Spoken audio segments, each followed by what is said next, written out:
एकदा काय ते आरपार होऊन जाऊ द्या ना. किती दिवस तुम्ही अशी टांगती तलवार ठेवणार आहात? बढ़ता गया. अभी असली युद्ध है.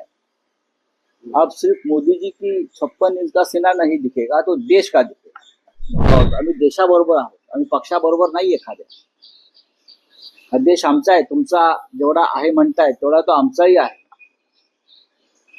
आणि म्हणून या सगळ्या गोष्टीचा विचार करताना एकदा काय ते आरपार होऊन जाऊ द्या ना. किती दिवस तुम्ही अशी टांगती तलवार ठेवणार आहात? आणि पुढली जी परिस्थिती निर्माण होईल त्यासाठी तुम्ही आतापासून या देशातल्या सर्व पक्षांना विश्वासात घेऊन काम केलं पाहिजे.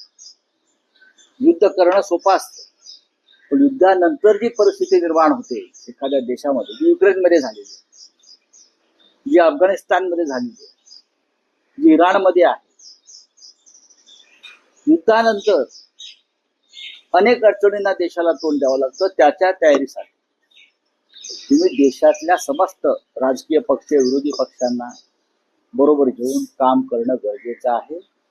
पण हे सगळं करण्याआधी देशाचे गृहमंत्री अमित शहा जे अपयशी गृहमंत्री आहेत त्यांना पुढली परिस्थिती सांभाळता येणार नाही, मी परत सांगतो.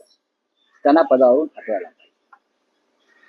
राउत साहब, यही बात हम भी जानना चाहेंगे कि जिस तरह युद्ध के आगाज भारत भूमि पर दिख रहे हैं, कल मॉक ड्रिल होने वाला है, पूरी तैयारी है सरकार की. मॉक ड्रिल तो होती रहती है. जिस देश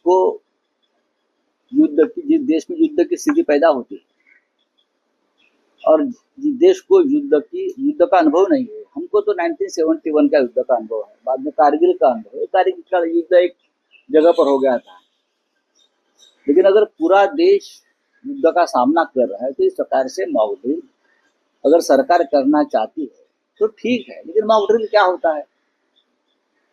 कल पूरा ब्लैकआउट हो जाएगा, एक दिन दुभंगे बजते हैं वो बजेंगे और कुछ होंगे, यातायात रुक जाएगी. क्या हमने 1971 में देखा. उस वक्त तो कम्युनिकेशन के कुछ साधन नहीं थे. अभी है, आप लोगों को दर दिन बता सकते हो क्या करना है क्या नहीं करना. जैसे हमने कोरोना काल में किया था. कोरोना में युद्ध था, सबसे बड़ा युद्ध था इस देश का, हमने किया है. लेकिन उस वक्त मोदी जी ने कहा था थालियां बजाओ तालियां बजाओ उस युद्ध के खिलाफ लड़ने के लिए. उससे कुछ नहीं हुआ, बढ़ता गया. अभी असली युद्ध है. अब सिर्फ मोदी जी की 56 इंच का सेना नहीं दिखेगा तो देश का दिखेगा, देश का हर नागरिक का दिखेगा और सरकार का दिखेगा. लेकिन युद्ध के बाद जो परिस्थिति पैदा होती है, युद्ध तो होता है, गोलियां चलेगी, बम डालेंगे, आप घुसेंगे. कुछ लोग तो अभी लाहौर में जाकर पतंजलि का फैक्ट्री डालना चाहते हैं, वो भी करेंगे, जमीन तावे में लेंगे. हाँ, लेकिन देश में उसके बाद जो स्थिति पैदा होती है युद्ध के बाद, वो बहुत गंभीर होती है. तो उसके लिए आपको सबको अभी से साथ लेकर चर्चा करनी होगी, खास करके जो अपोजिशन है सभी दलों को. क्या मोदी जी की ये तैयारी है? सभी को साथ लीजिए. अगर आप सचमुच युद्ध करना चाहते हो, मॉक ड्रिल में युद्ध करना चाहते हो, तो सबको साथ देना चाहिए. आपको सब करनी चाहिए. राहुल गांधी जी ने कहा है कि विशेष सत्र बुलाइए.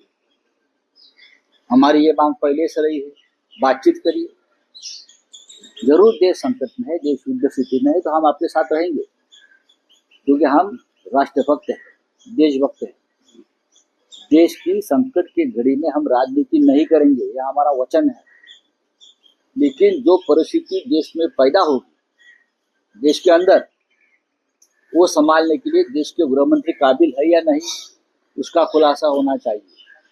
अब तक 10 साल में देश में जो स्थिति पैदा हुई है, जो अराजक पैदा हुई है, उसके लिए देश के गृहमंत्री जिम्मेदार है. तो आपको ये बदलाव करने पड़ेंगे, सरकार में बदलाव करने पड़ेंगे. जब लल्लू पंचू जो बैठे हैं ना आपके चमचे, उससे युद्ध के बाद की स्थिति कंट्रोल नहीं होगी. आपको शायद राष्ट्रीय सरकार बनानी पड़ेगी, नेशनल गवर्नमेंट बनाना पड़ेगा. आपको लगता है कि मैं और मेरे चेले चपाटे देश को संभालूंगा युद्ध के बाद, ये नहीं होता है.